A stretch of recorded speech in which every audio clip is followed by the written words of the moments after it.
Aleluia, glória ao Pai, glória ao Filho, glória ao Espírito Santo. Seu amigo pastor Charles Rodrigues, o verdadeiro jejum. Estamos meditando sobre o poder secreto do jejum. Agora, gente, o jejum tem que estar casado, combinado com a oração. Inclusive o jejum serve para isso, para focar. O jejum, na verdade, é se humilhar diante da potente mão do Senhor. É humilhar a alma. No Velho Testamento, o jejum é a humilhação da alma. Os grandes homens e mulheres de Deus jejuaram. A rainha Esté jejuou, porque precisava de um milagre urgente. Fez um jejum, de 3 dias sem comida e sem água. E é interessante que o corpo humano só é possível, humanamente falando, ficar sem água durante 3 dias no máximo, não é? Então foi um jejum porque eles estavam desesperados e a resposta de Deus teria que ser imediata. Não é aconselhável jejuar, não é sem beber líquido, não é sem beber água. Porém, nesse caso, que eles precisavam de uma resposta urgente, fizeram dessa maneira. E Deus respondeu. Moisés jejuou porque ele recebeu uma palavra específica de Deus durante 40 dias e 40 noites, um jejum total sem comida e sem água. Jesus jejuou 40 dias e 40 noites, é provável que ele tenha bebido água, porque a Bíblia diz que no final do jejum ele teve fome, não diz que ele teve sede. Também o apóstolo Paulo jejuou 14 dias, não é? Primeiro 3 dias, logo quando ele ficou cego, e depois ele ficou 14 dias apenas bebendo água. E os homens de Deus e mulheres que jejuaram, até ímpios que jejuaram, como foi o caso do jejum de Senaqueribe, rei de Nínive, quando o profeta fugiu, Jonas, para Tarsis, e depois ele voltou. Depois daquela oração, Deus tirou ele do ventre do peixe, e ele volta e começa a percorrer a cidade, e ele começa a falar sobre a destruição da cidade. E o rei Senaqueribe, ele começou a orar e a jejuar e disse: olha, nem os animais, nem as crianças devem comer ou beber alguma coisa. E Deus respondeu, e aquela cidade foi poupada durante 100 anos, porque eles oraram e jejuaram.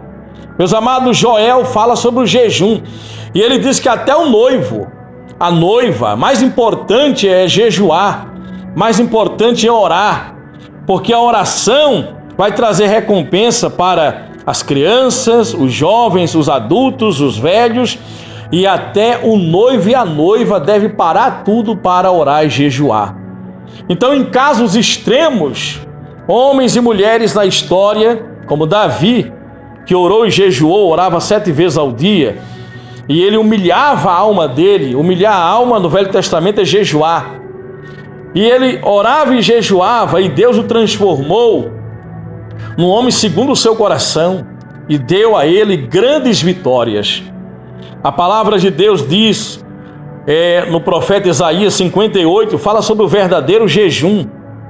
E diz que quando nós jejuamos, devemos ajudar as pessoas.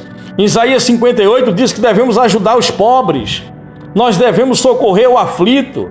Não podemos ofender as pessoas, Não é jejuar e ofender, xingar palavrões, brigar, mas é jejuar, é focar em Deus. Quando você ora de vez em quando, ou apenas ora, você tem granadas espirituais e você joga essas granadas nos montes, nos problemas. Mas quando você combina a oração com o jejum, você está jogando uma bomba nuclear no monte. Sim, na situação adversa. Você está jogando uma bomba de hidrogênio no monte. E esse monte não vai resistir à combinação da oração e do jejum. Porque quando você ora e jejua, você é quebrantado por Deus. Deus começa a abrir os seus olhos para você ver que você é pequeno, que você é pecador. E Ele começa a se revelar a você.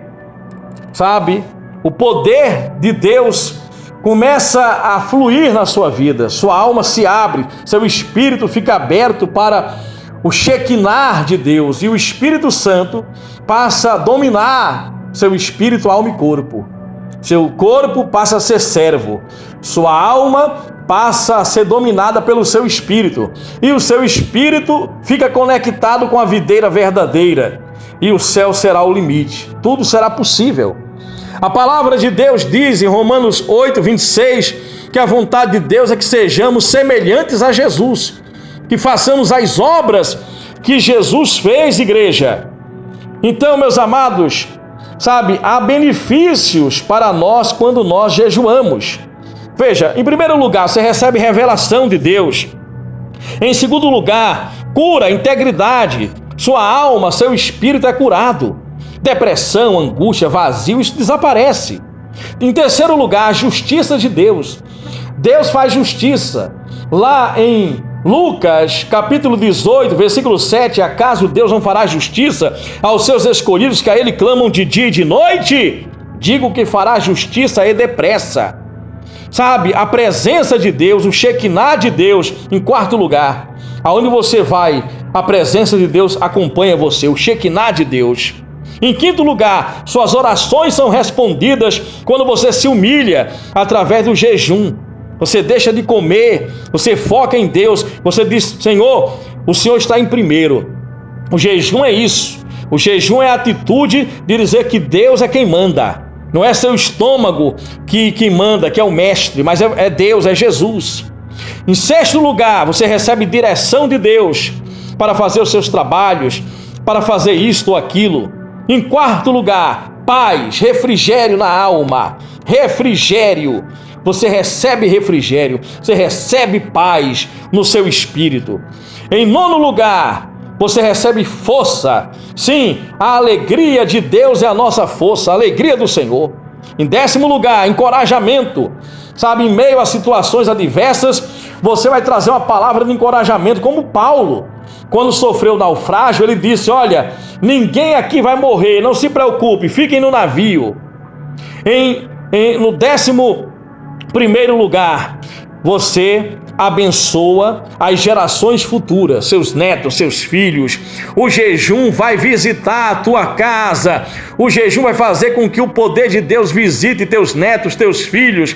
O jejum e a oração é o segredo da vitória, igreja, porque ele vai focar seu pensamento, sua fé, vai trazer a fé de Deus para o seu coração. Em 12º lugar, ele vai restaurar. Sim, ele vai restaurar, sabe, vai restituir aquilo que foi roubado. Vai restaurar a sua vida, a sua saúde. Quando você vem num culto de cura divina em jejum, você será curado rapidamente. Quando você busca a Deus jejuando, você vai receber a resposta com mais velocidade. As pessoas não querem orar e jejuar porque o mundo está imediatista. As pessoas querem receber tudo agora, na hora, sabe? Deixa eu ligar, iFood, isto ou aquilo. Mas quando você ora e jejua, você faz o que diz no Salmo 40: esperei confiantemente pelo Senhor. Você espera com confiança. E ele se inclinou para mim quando eu clamei por socorro. E a Bíblia diz, voltando lá em Isaías 58, diz que Deus vai fazer a sua luz brilhar e as trevas vão se tornar como o sol ao meio-dia, porque você vai jejuar e você vai praticar o bem. Você vai ajudar os pobres. Deus vai fazer você crescer e prosperar para você socorrer o aflito. O jejum nos dá poder para expulsar demônios e curar enfermos. Os discípulos de Jesus lá em Mateus 17, versículo 14, um menino, sabe, teve um ataque epilético e os discípulos quiseram expulsar, não conseguiram. Jesus estava no monte. Veja como é interessante. Subiu o monte, orar, jejuar. E Jesus desceu do monte. E o pai do menino disse: eu roguei aos teus discípulos que expulsassem, mas eles não puderam. Porque o nome de Jesus é uma bomba atômica. É uma bomba de hidrogênio quando você combina com a oração e o jejum, a meditação na palavra. Mas quando você usa o nome de Jesus por usar de qualquer maneira, sabe, tem demônios que não vai sair assim, vai resistir. Então, como é que acontece a cura do câncer? Sabe, como é que os mortos podem ser ressuscitados? Jesus disse, pregue o evangelho do reino. Mateus 10, 7. Cure os enfermos, expulse os demônios, purifique os leprosos. Diz, e ressuscite mortos. Isso é possível? Claro que sim. A combinação da oração e do jejum faz com que o poder de Deus venha a fluir. Sabe, o nome de Jesus vem a operar com grande poder através, sabe, dos seus lábios. Quando você pronunciar o nome de Jesus, então, sabe, o poder de Deus cai sobre a igreja, sobre a congregação. O empresário que quer crescer com Deus tem que orar e jejuar. Sabe, o pai de família que quer prosperar, proteger sua família, a mãe de família, o pastor que quer a congregação avivada, abençoada, tem que orar e jejuar. A oração combinada com o jejum. Então, meus amados, que Deus abençoe a sua vida. Obrigado pelo seu tempo. Continue ouvindo as mensagens. E, gente, inscreva-se no canal. Quando você curte, quando você coloca comentário, você está sinalizando para o YouTube que você está gostando do conteúdo. E o YouTube vai então entender que você está interessado no assunto, tá certo? E vai abençoar aqui o canal, vai abençoar a vida de outras pessoas também. Fiquem na paz do Senhor. Lembrem-se, vamos crescer com Deus, de fé em fé, de glória em glória, de triunfo em triunfo. Deus abençoe, no poderoso nome de Jesus Cristo.